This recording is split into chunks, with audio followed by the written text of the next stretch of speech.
Mari kita bersama-sama membaca kitab suci dari Yohanes pasal 21. Yohanes pasal 21 dan kita akan membaca dari ayat ke-4 dan selanjutnya.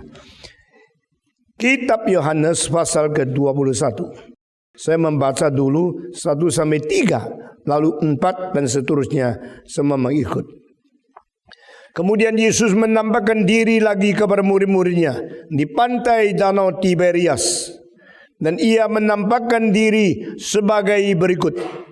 Di pantai itu berkumpul Simon Petrus, Thomas yang disebut Didimus, Nathanael dari Kana dan yang di Galilea, anak-anak Zebedius dan 2 orang murid-murid yang lain. Kata Simon Petrus kepada mereka, "Aku pergi menangkap ikan." Kata mereka kepadanya, "Kami pergi juga dengan engkau." Mereka berangkat lalu naik ke perahu, tapi malam itu mereka tidak menangkap apa-apa.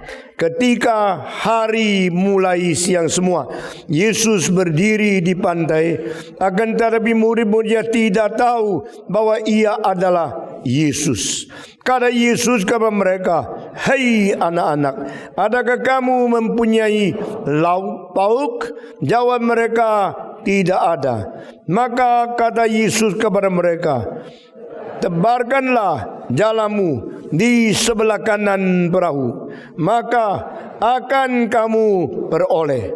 Lalu mereka menebarkannya dan mereka tidak dapat menarikkannya lagi karena banyaknya ikan. Maka murid yang dikasihi Yesus itu berkata kepada Petrus, "Itu Tuhan." Ketika Petrus mendengar bahwa itu adalah Tuhan, maka ia mengenakan pakaiannya, sebab ia tidak berpakaian, lalu terjun ke dalam danau.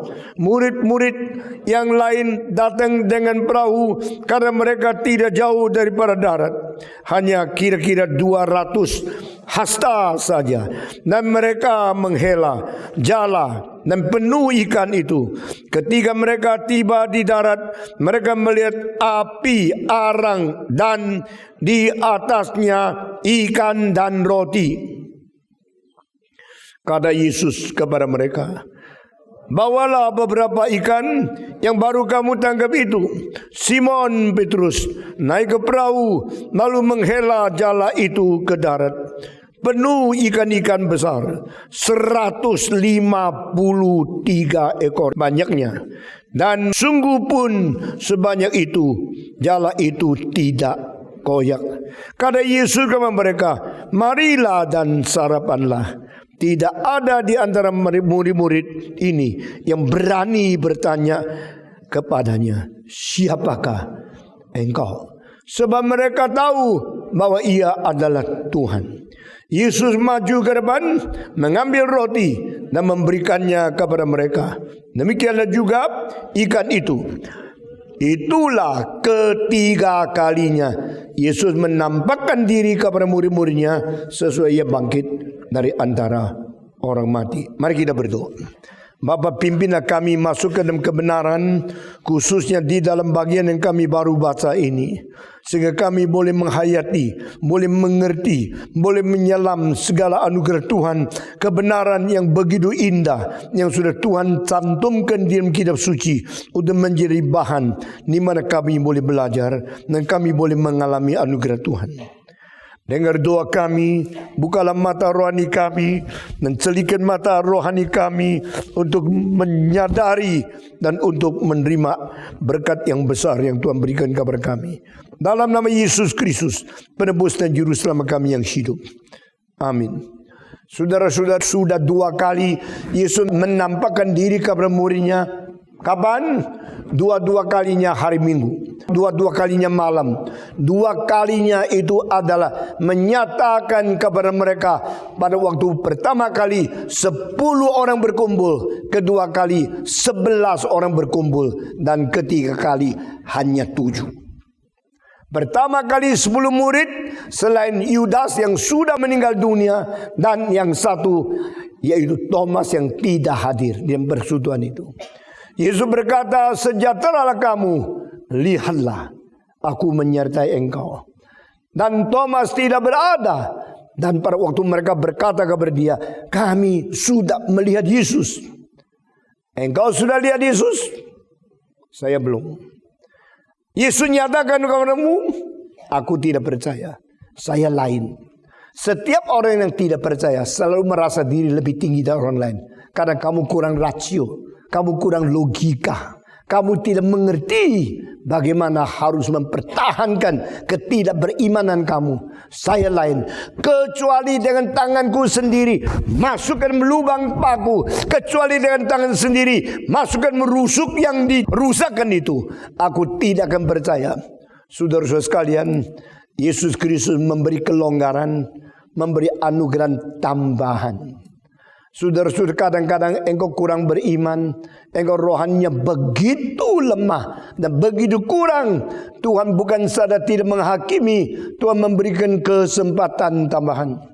Tuhan memberikan anugerah tambahan kepada engkau, bukan karena engkau hebat, karena engkau terlalu lemah. Saudara-saudara, banyak kali kita rasa kita lebih dari orang lain. Orang lain percaya karena mereka kurang pintar. Saya tidak percaya karena S3.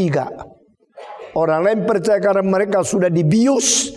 Aku tidak percaya karena aku mempunyai logika lebih kuat. Orang berdosa selalu mencari kelebihan-kelebihan diri untuk membanggakan diri, dan akhirnya menilai orang lain lebih rendah daripada dia. Kalau saudara mau membanggakan diri, Alkitab Yeremia berkata, banggakanlah dirimu di hadapan Tuhan. When you come before the Lord and you want to boast yourself, you realize you have nothing to boast. Kalau engkau sudah melihat Tuhan, engkau baru mengetahui engkau sebenarnya tidak ada apa-apapun yang cukup syarat untuk engkau bangga. Di hadapan Allah yang Maha Kuasa, siapakah engkau? Di hadapan Allah yang tidak terbatas. Keterbatasanmu hanya mempermalukan dirimu sendiri saja waktu dibandingkan dengan anugerah Tuhan. Tuhan berkata, Thomas, datang kemari, masukkan jarimu ke dalam rusukku, keroklah lubang yang berada di tanganku. Beranikah? Semua perdebatan akan langsung lenyap pada waktu fakta menyatakan sesungguhnya apa itu kebenaran.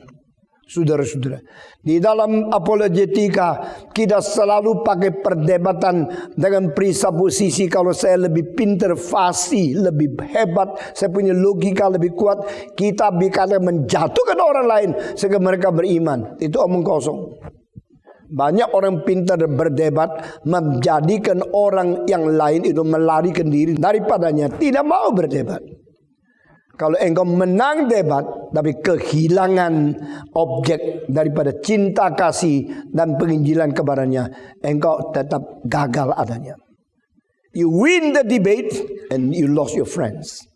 Saudara-saudara, banyak kali kita tidak sadar. Kita pikir kalau saya lebih fasih, kalau saya lebih logika, saya lebih pintar berdebat, saya akan menang.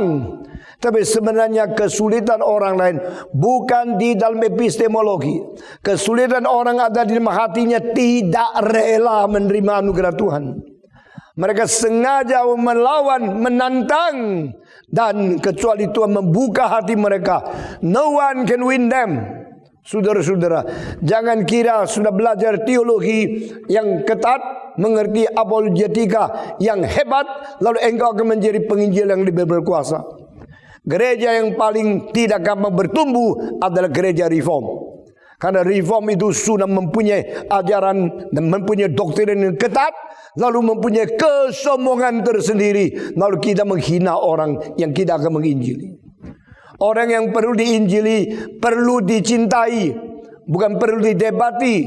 Saya tidak berarti perdebatan ini penting. Alkitab berkata, berdebatlah dengan mereka dan mempertahankan imanmu. Yaitu firman yang pernah satu kali diserahkan kepada rasul-rasul. Ini memang perlu. Tetapi sikap berdebat bukan mau menang. Sikap berdebat mau menyatakan kebenaran dan dengan rendah hati membawa manusia kembali kepada Tuhan. Pada waktu fakta itu menyatakan diri, perdebatan semua akan menjadi punah. Pada waktu fakta itu sudah menonjolkan apa itu kebenaran yang sungguh-sungguh, fasih-fasih manusia menjadi tidak berarti. Thomas, sekarang tunjukkanlah jarimu dan masuk ke dalam rusukku. Pada waktu fakta itu menyatakan di hadapan dia, dia tidak bisa berdebat lagi. The Lord is loving. The Lord is giving me the new opportunity to come to Him. Dan dia sekarang tidak perlu debat. Dia cuma mengetahui, saya harus mengaku, my God is my God. My Lord is my Lord. Saya boleh membayangkan Thomas berlutut dan dengan gentar dia mengatakan, my Lord, my God. To combine Lord and God in one confession, this is the only time in the Bible. Menggabungkan sebutan Yesus sebagai Tuhan, menyebut Yesus sebagai Allah, dua kalimat ini menjadi satu, hanya satu kali dalam kitab suci. Justru dari mulut Thomas yang tadinya skeptik, yang tadinya meragukan, yang tadinya tidak percaya Yesus itu bangkit. Tuhan memenangkan dia bukan dengan maki-maki. Mengapa kamu tidak percaya kepadaku? Mengapa kamu berani berontak kepadaku? Tuhan menyatakan fakta. Saudara-saudara, di dalam hidup kita, setiap kali kita menghadapi permusuhan dari orang lain, setiap kali kita ditantang oleh orang yang kurang percaya, kita selalu dendam, marah, kita selalu mau mengkalahkan dia. Jangan.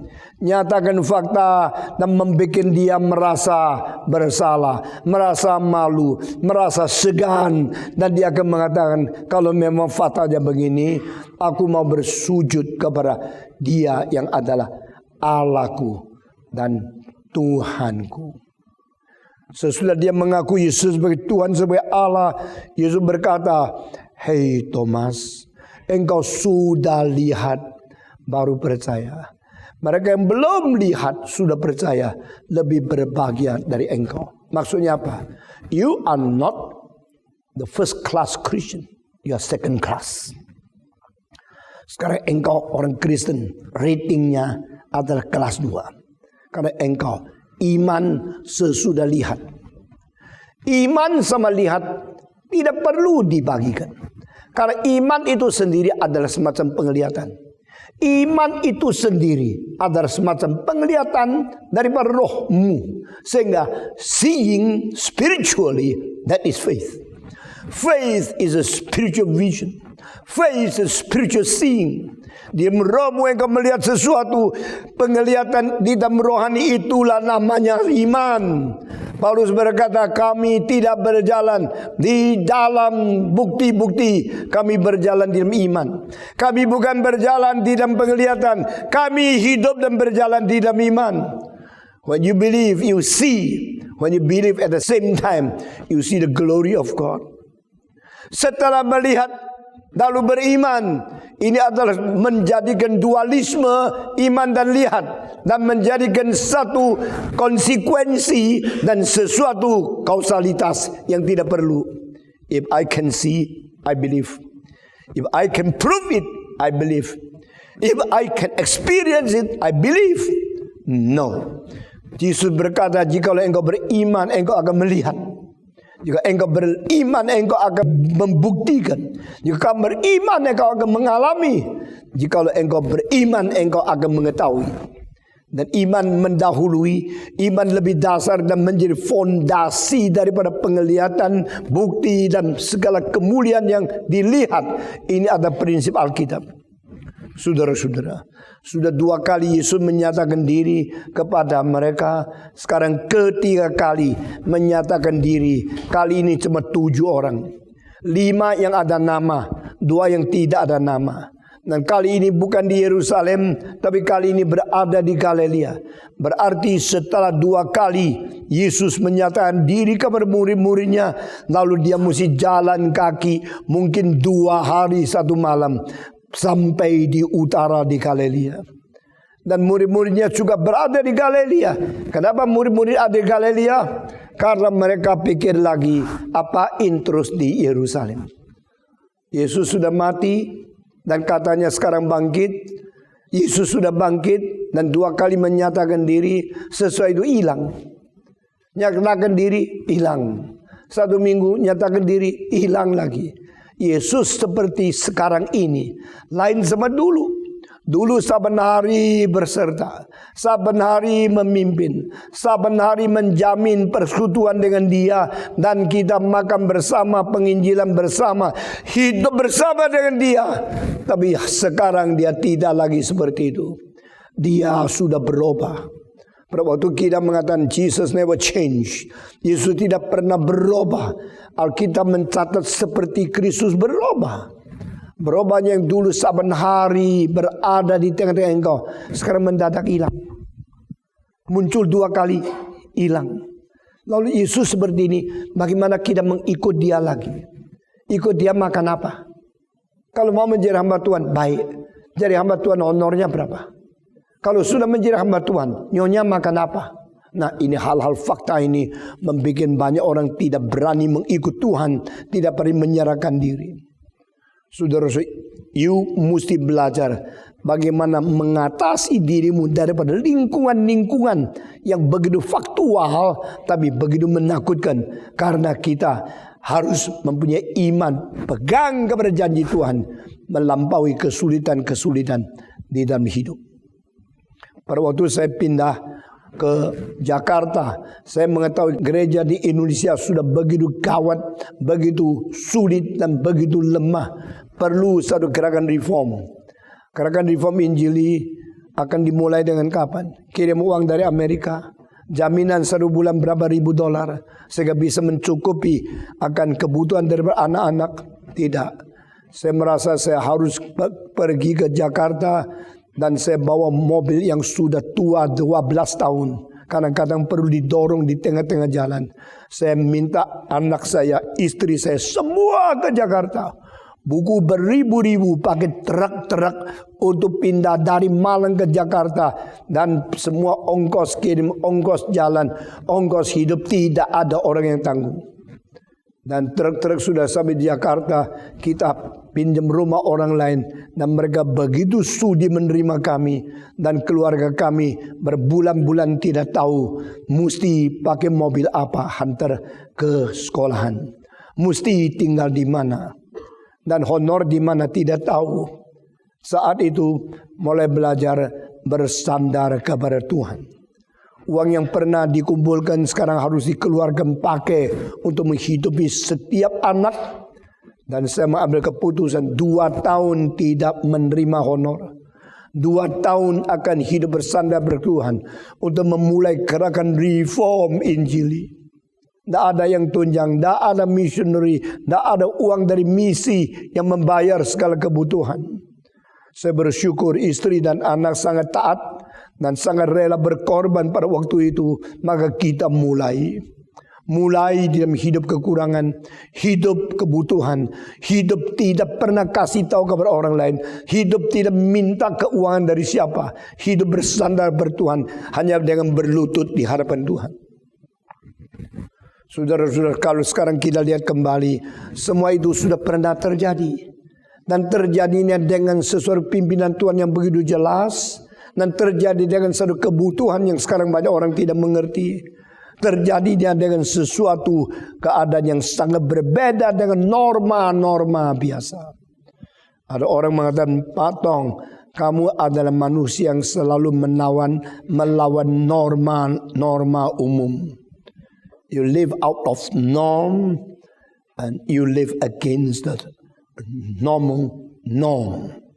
Saya mengatakan memang saya selalu hidup berlawanan dengan segala norma-norma yang umum. Tapi saya tahu pimpinan Tuhan. Saudara-saudara sekalian, mengapa banyak orang tidak berani menjadi hamba Tuhan? Tidak tahu jaminan di mana. Mengapa banyak orang sudah menyerahkan diri mau jadi hamba Tuhan sekarang tetap berdagang? Karena lebih gampang hidup dengan jaminan keuangan yang cukup daripada hidup tergantung sesuatu pimpinan Tuhan yang sangat-sangat Tidak ada pegangan sama sekali.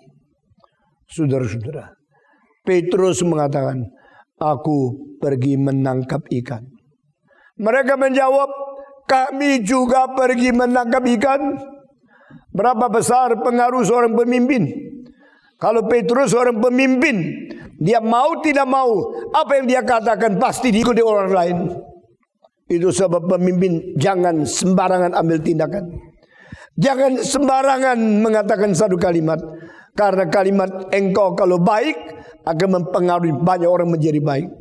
Kalau pengalaman kalimat itu tidak baik akan menjerumuskan banyak orang menjadi tidak baik. Alkitab mencatat dengan sederhana. Petrus berkata, aku mau pergi menangkap ikan. Mereka berkata, kami juga akan pergi mengikuti kamu menangkap ikan. Dengan demikian kekristenan jebol. Kekristenan tergantung 11 orang ini. Kekristenan sekarang hanya 11 yang boleh mengabarkan Injil seluruh dunia. Di antaranya 7 mayoritas mutlak yang tidak mau mengabar Injil, mau menangkap ikan. Hanya karena satu kalimat. Seorang pemimpin yang tidak mempunyai pegangan, seorang pemimpin yang kurang iman, seorang pemimpin yang tidak tahu hari depan hidupnya dari mana, mengatakan sekalimat, aku pergi menangkap ikan. Mereka semua langsung setuju. Tadi tidak pernah, tadi tidak berani bersetuju, tapi sekarang setuju. Karena apa? Ada yang mimpin, kita ikut-ikut saja. Banyak orang menjadi orang ikut-ikutan.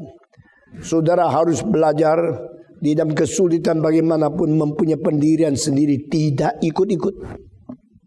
Kalau saya mau ikut-ikut, gerakan reform sudah hancur. Kalau saya mau ikut-ikut, penginjilan tidak jalan.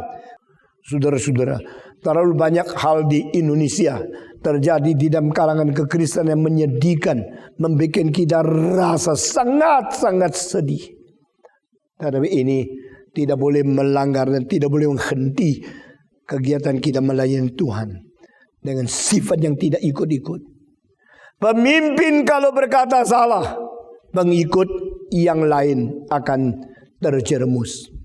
Petrus mengatakan satu kalimat, saya pergi menangkap ikan. Bagi mereka, bagus juga ya. Jadi kita kalau nangkap ikan, Tuhan dah senang. Bilang sama Tuhan, kan ikut Petrus kok. Bukan kita yang mau, pemimpin kok. Engkau telah pilih Petrus menjadi pemimpin kita. Dan dia telah memimpin kita untuk menangkap ikan. Kita hanya ikut-ikut mereka saja. Ikut-ikut saja. Ikut-ikut saja. Hidupmu dirusakkan oleh kalimat ini. Ikut-ikut saja. Berapa kali engkau rusak rohanimu, rusak imanmu, rusak hanya karena ikut-ikut saja. Engkau ikut siapa?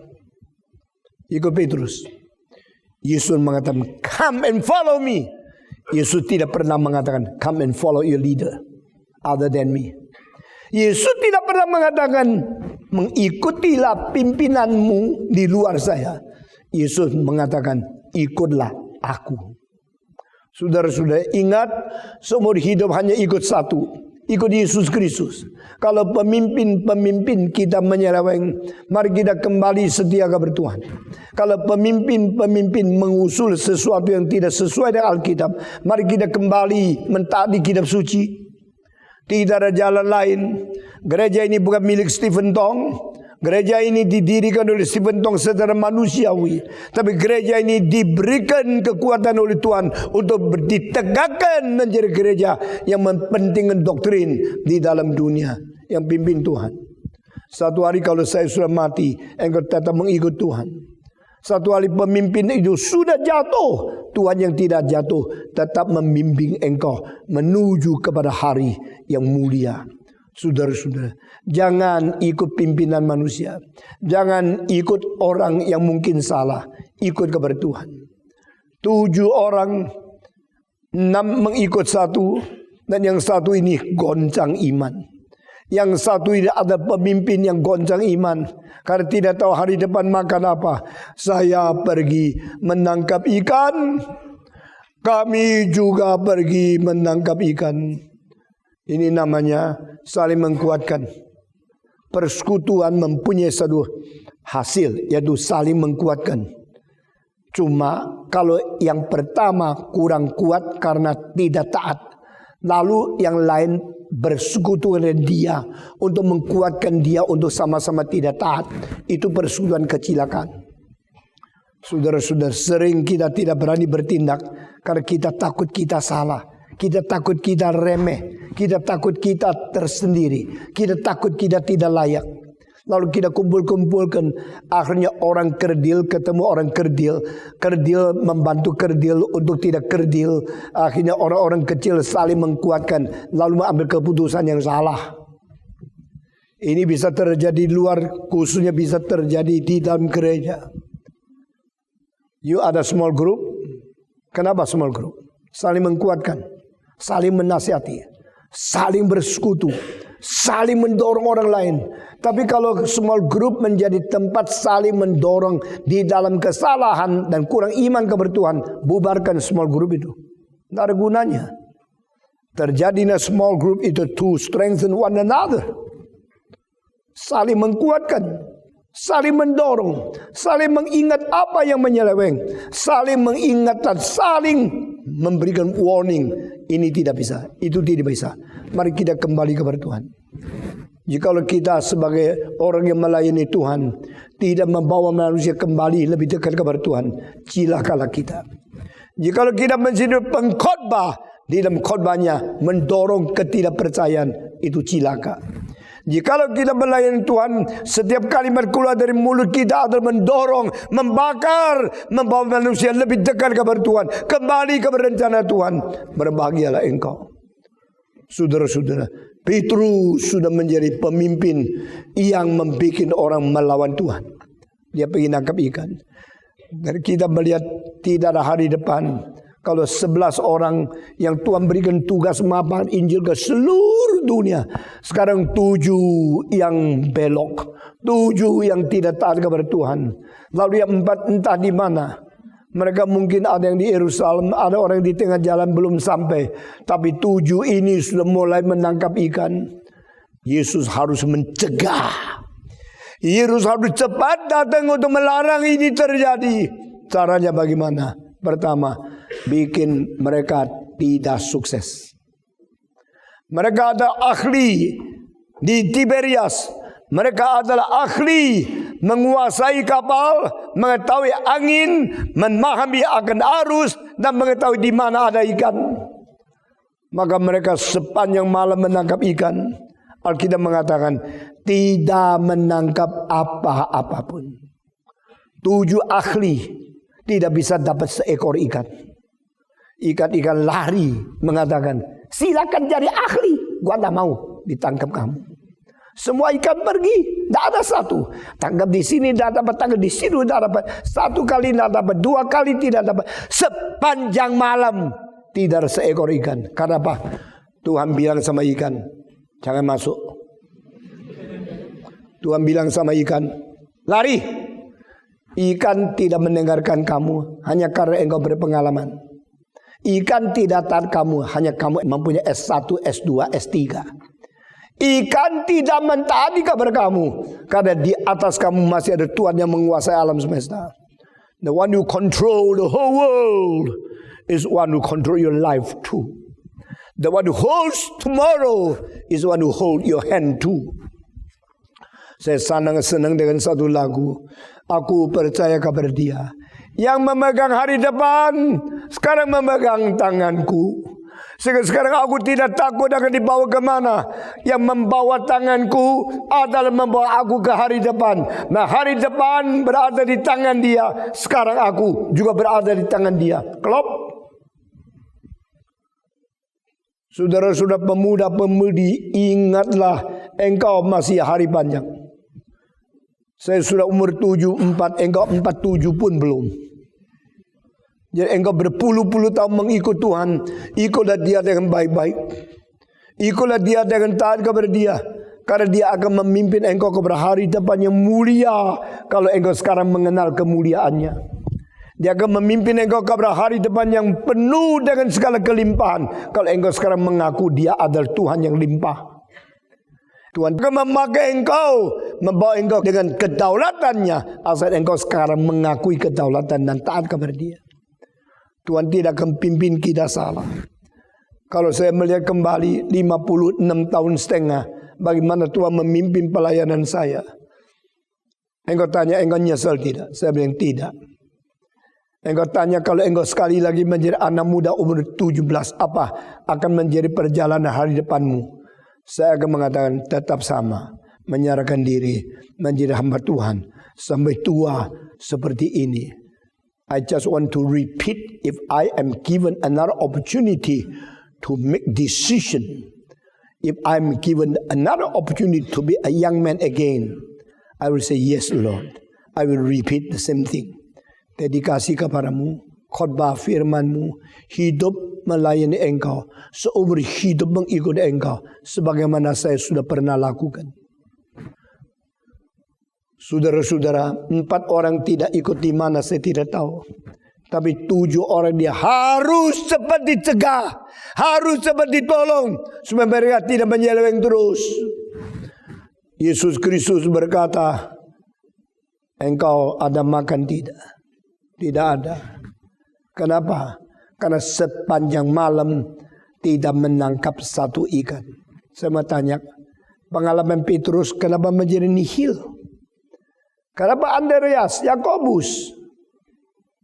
Kenapa Thomas? Kenapa rasul-rasul yang lain menjadi begitu bodoh? Bukankah mereka orang Galili? Dan di Galili income terbesar daripada Tiberias. Dan Tiberias mengakibatkan Galili menjadi kaya. Karena di Tiberias menghasilkan ikan yang paling enak dagingnya. Yang paling mewah. Yang paling mahal kalau dijual. Bukan saja demikian. Di dalam istana Romawi di Italia. Di Roma. Makanan yang paling penting adalah ikan dari Galili. Ikan Galili dikirim ke Italia untuk memberikan pelayanan kepada raja-raja, kaisar-kaisar dengan harga yang tinggi. Entah bagaimana, maksudnya kulkas apa, saya tidak tahu. Tapi saya tahu dari zaman the first emperor of China, dia berada di dalam satu kamar AC. Engkau bilang waktu itu ada AC? Lu kira AC baru ada sekarang? Lu kira orang kuno, koplok, lu yang pintar. Mereka bikin satu kamar. Atasnya dengan seng tutup sehingga tidak ada kebocorannya. Dan seng itu menjadi kota yang besar persis di atas kamar. Lalu mereka minta orang ambil batu-batu es daripada yang disebut Tianshan, the mountain of heaven. Di mana? Di Xinjiang. Dari Xinjiang ke kota Xi'an itu perlu perjalanan lebih dari 2000 kilometer. Dan es itu dibungkus di dalam rumput-rumput di dalam kereta sampai di Xi'an sisa sedikit. Kalau tadinya esnya kira-kira 2 ton, sampai di Xi'an sisa 200 kilo. Tidak apa-apa. Pokoknya lebih 10 kereta tetap 2 ton. Jadi kereta-kereta yang bawa es itu sampai di Xi'an, ditaruh di atas kamar itu. Kamar itu bawahnya dingin luar biasa. Itu waktu musim panas. Kaisar 2216 tahun yang lalu sudah tinggal di rumah AC. Saya percaya orang-orang membuat itu kota-kota yang di luarnya berapa susun, ikan di dalam, susun depannya itu es. Lalu di situ mereka membawa kapal, membawa ikan yang terbaik ke rumah untuk disajikan sebagai makanan daripada kaisar. Saudara-saudara, ini bijaksana orang kuno. 2400 tahun yang lalu sudah ada seperti itu. Saudara-saudara, kalau di Galilea income terbesar daripada Danau Tiberias. Kalau di Galilea ekonomi yang paling kuat daripada ikan-ikan dihasilkan. Tidak heran kalau waktu orang itu sudah kaya di Galilea, maka mereka bangun rumah yang lebih indah daripada Yerusalem. Dan orang-orang kaya di Yerusalem ingin sekali mempunyai villa di Galilea. Galilea mempunyai angin sepoi-sepoi daripada lautan tengah.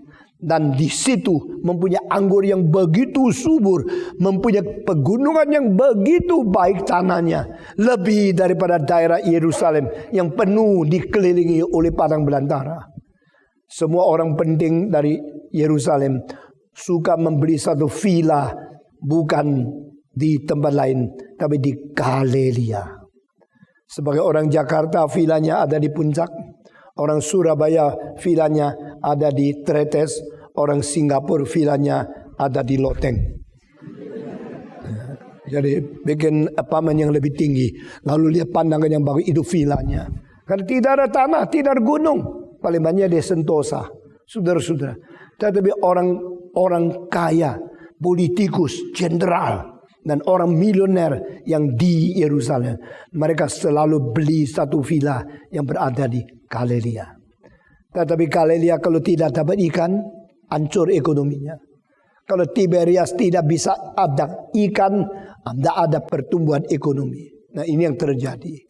7 orang yang paling hebat, di bawah pimpinan Petrus yang paling berpengalaman, yang sudah puluhan tahun menjadi penangkap ikan. Malam itu Tuhan sengaja membuat mereka tidak ada hasilnya. You labor with no result. You labor whole night with not even one fish. You can get it. Lalu pagi itu Yesus datang di atas. Di atas. Dan di situ sudah ada ikan dan roti. Herannya, murid Yesus tidak dapat ikan. Yesus tidak tanggap ada ikan. Ini namanya Tuhan. Ini namanya mujizat. Engkau kerja setengah mati tidak berhasil. Yang menentukan engkau berhasil tidak berhasil bukan kamu. Yang menentukan engkau sukses tidak sukses bukan karena kegiatanmu. Yang menentukan engkau kaya tidak kaya bukan karena usahamu. Engkau takut ikut saya tidak ada makan? Saya kasih tahu, engkau yang kerja setengah mati yang tidak ada makan. Aku yang memanggil engkau yang ada makan. Ini semua ironis. Semua sindiran luar biasa. Saudara-saudara, kalau engkau tanya Stephen Tong, engkau mengikut Tuhan 56 tahun, engkau tidak ada 1 rupiah dari permulaan melayani Tuhan. Engkau pernah miskin, pernah tidak makan, pernah tidak bisa memelihara anakmu. Saya bilang tidak pernah. Dari hari pertama sampai sekarang tidak satu kali saya tidak ada uang beli makanan. Kadang-kadang makanan sederhana sedikit. Waktu saya bawa sekeluarga ke Bali, 1 kali makan tidak boleh lebih 300 rupiah untuk sekeluarga. Itu kira-kira 20 tahun yang lalu. Masuk ke dalam warung, tanya 1 piring rawon berapa? Kalau 1 piring 25, kita 7 orang 170. Lalu ada tempe, ada lain semua digabungkan. Tidak boleh lebih 300 rupiah. Jadi 1 hari lebih 1000 tidak bisa. 1 hari kira-kira 700. Lalu pergi ke sini bayar tiket. 1 hari pakai berapa uang itu ditakar. Sehingga kita pulang masih cukup. Jangan sampai uang habis tengah jalan. Pulang mesti jalan kaki. Saudara-saudara, kita menghemat. Kita mengetahui bagaimana atur uang. Dan Tuhan tidak pernah membiarkan kami lapar 1 kali. Sekarang anak saya bukan saja sudah dewasa, sudah PhD, lebih gemuk dari kamu. Saudara-saudara, lebih gagah daripada kamu. Dan dia mempunyai 4 anak, Tuhan memelihara dia juga anak-anak tidak kelaparan. Kenapa takut melayani Tuhan? Kenapa takut Tuhan tidak memberi kecukupan? Kenapa takut engkau tidak makan? Saudara-saudara, our God is a living God, is a true God. He will never abandon you. Never leave you alone. He is the God who call you. He is the God who supply all your needs. Dia adalah Allah yang bertanggung jawab. Kita bersyukur kepada Tuhan di Sekolah Tinggi Teologi Reform Injili Indonesia Internasional. Sekarang kita melihat banyak orang menyerahkan diri, berusaha menyandarkan kepada Tuhan, dan Tuhan pimpin satu persatu. Saudara-saudara, justru mereka yang tidak sandar kepada Tuhan, sandar diri, Tuhan biarkan dia tidak dapat 1 ikan. Mereka menyandar diri kepada Tuhan, Tuhan biarkan mereka ada makanan dan cukup adanya. Tetapi tidak terlalu mewah. Jangan ingin menjadi mewah. ingin menjadi orang yang taat, ingin menjadi orang yang menjalankan tugas, ingin menjadi orang yang betul-betul berjalan dalam kehendak Tuhan, dan Allah tidak meninggalkan engkau. Yesus Kristus lalu panggil mereka. Saya tidak mendetail ya. Petrus waktu melihat Yesus, ada seorang orang itu melihat, ini Yesus. Orang itu di antara 7, cuma dia yang mengetahui ini Yesus. Siapa orangnya? Yohanes, yaitu yang menulis buku ini. Yohanes melihat kepekaan dia, langsung memberikan kepada dia pengertian. This is our Lord, our Master, Jesus Christ, our Savior. Lalu dia mengatakan, ini Yesus. Waktu Yohanes mengatakan, ini Yesus. Petrus yang tadi tidak pakai baju, bukan seluruhnya, saudara-saudara. Jangan salah mengerti, atasnya tidak pakai baju. Dia untuk sopan langsung pakai sesuatu untuk di atasnya. Lalu dia lari kepada Yesus Kristus. Waktu lari kepada Yesus Kristus, Yesus sudah ada makanan, sudah ada api, sudah ada ikan, dan sudah ada roti. Saudara kira Yesus datang mau makan dari kamu? Kita tangkap ikan, nanti biar Yesus ada makanan. Kita tangkap ikan semalam, besok traktir Yesus. Saudara kira kamu yang menjamu Yesus? Saudara kira kamu yang mendukung dan memberikan kepada Yesus apa yang dia perlukan? Never. Saudara harus ingat, Tuhan yang memberikan kecukupan kepadamu, bukan kamu yang mencukupi apa yang dibutuhkan oleh Yesus Kristus. Alkitab ayat ini mengatakan, Yesus tanya, ada makan tidak? Mari bersarapan. Yesus yang undang mereka. Mereka yang sepanjang malam tidak dapat satu ikan pun, sekarang ternyata boleh duduk dengan Yesus dan makan. Mungkin gak Yesus sebab memberikan satu ikan dibagi 7, lalu semua dapat sedikit-sedikit untuk rasa enak sekali, sesudah itu lapar lagi? Tidak mungkin. Yesus tahu dia satu orang. Yesus juga tahu yang di bawahnya 7 orang yang menyeleweng. Sekarang kembali, Yesus pasti menyediakan sarapan cukup semua 8 orang makan sampai kenyang.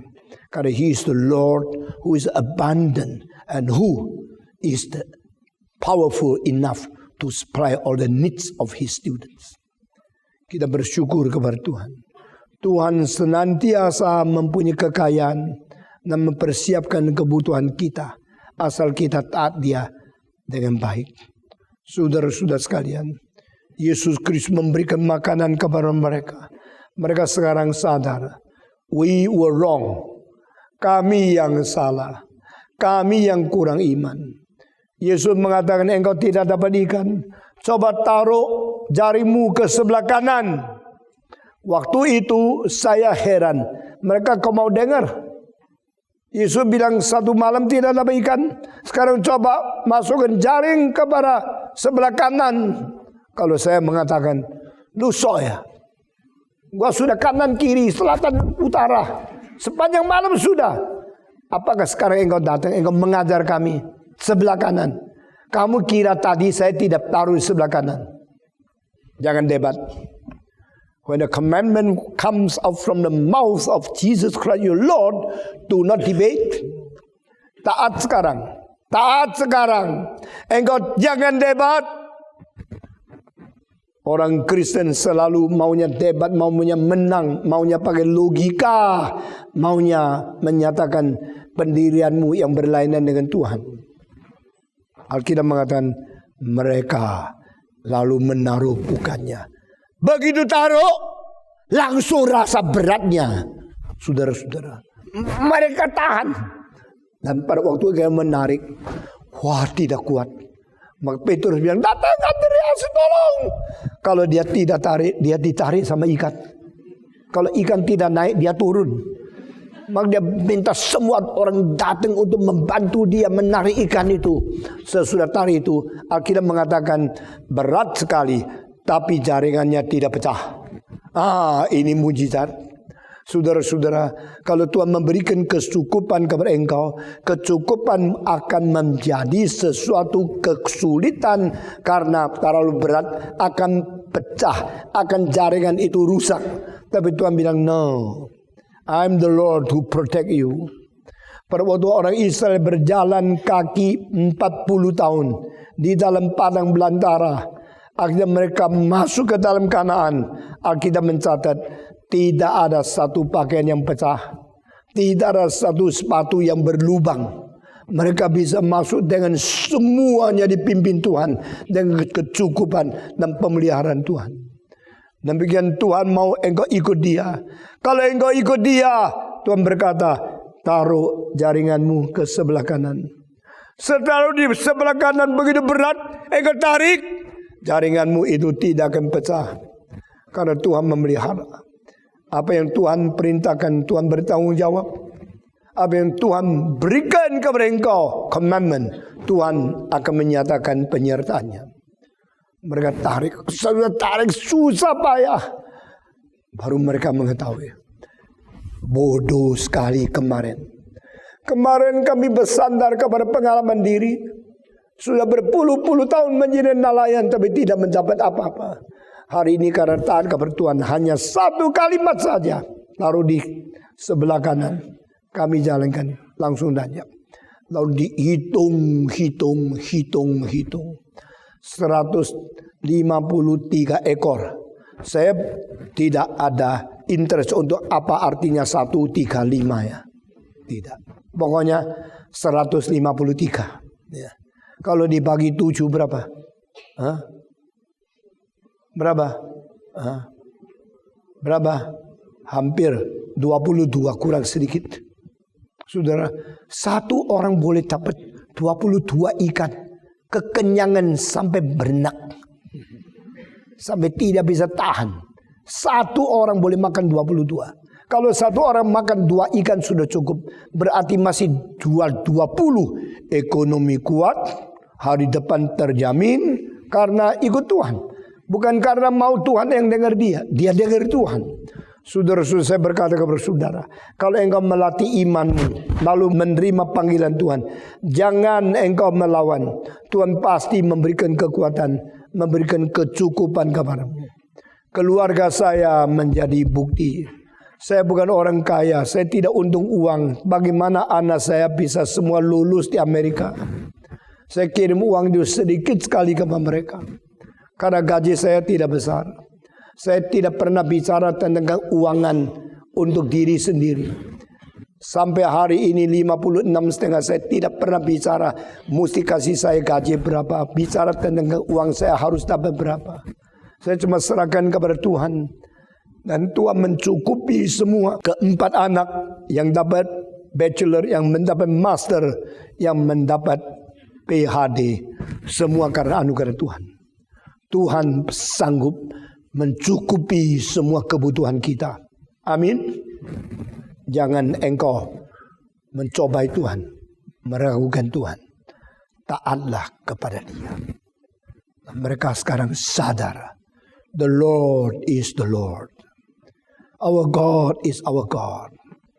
We should obey Him with full obedience, submission, no debate, but say, yes, Lord.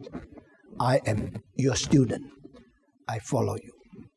Sampai di sini saja khotbah hari ini. Ini pasal terakhir dari seluruh kitab Injil Yohanes. Biar kita akan menyelidiki sampai selesai. Lalu kita minta Tuhan pimpin kita untuk hari depan. Kita mau belajar apa lagi dari firman Tuhan. Mari kita berdoa. Bapa di dalam surga, kami berterima kasih. Engkau adalah Tuhan yang ajaib. Engkau Tuhan yang tidak meninggalkan kami. Dan Engkau tidak mau kami meninggalkan Tuhan. Itu sebab Engkau terus menjaga, memelihara, memimpin, mengkoreksi. Dan bawa kami menuju kepada hidup lebih berkelimpahan. Sesuai kehendak-Mu. Karena Engkau Tuhan yang sempurna. Tuhan yang tidak berubah. Tuhan yang mengatur, Tuhan yang merencanakan segala keindahan hidup kami yang kami sementara tidak sadar. Ampuni kami dan berilah kekuatan kepada kami untuk menjadi manusia yang taat kepada pimpinan Tuhan. Dengar doa kami yang kami panjatkan dalam nama Yesus Kristus, penebus dan juru selamat kami yang hidup, kami sudah berdoa. Amin.